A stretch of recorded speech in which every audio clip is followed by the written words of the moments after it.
Resistance bands are a wonderful tool for training the entire midsection once you understand how to create intramuscular tension and sustain tension throughout the range of motion of each exercise. Here I'm doing a standing side bend, side crunch, emphasizing the obliques, the band attached hip level or above. It's a little bit above in this particular video.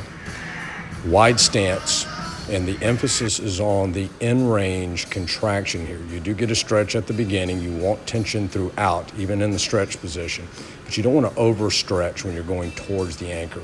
Imagine that you're taking impact when you hit the shortened range of motion right there. Again, it's all about the intramuscular tension, less about the bone. Here, a kneeling version of an abdominal crunch. Not a big fan of the word crunch, but it applies here for simplicity. Kneeling position, reach up high enough on the band so that you have tension at the beginning, and think of the arms merely as connectors of the resistance to the abdominals. You're not doing a pull down here. It's more of a flex, or again, crunch position with the posterior tilt of the pelvis, thinking rib cage to pelvis, pelvis to rib cage.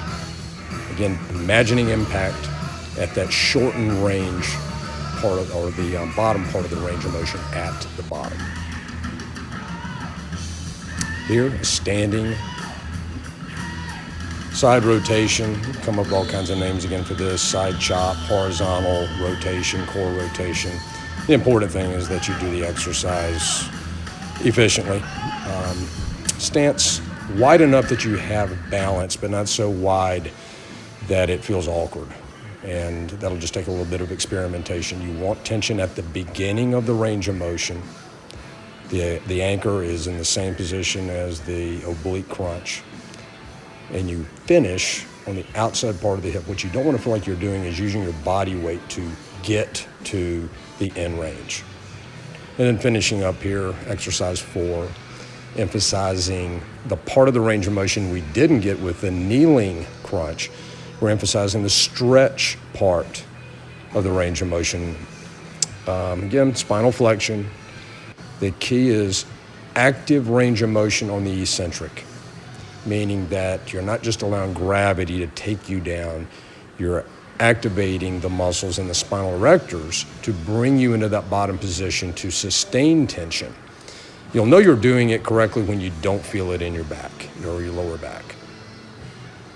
You do get that shortened position up at the top, the crunch.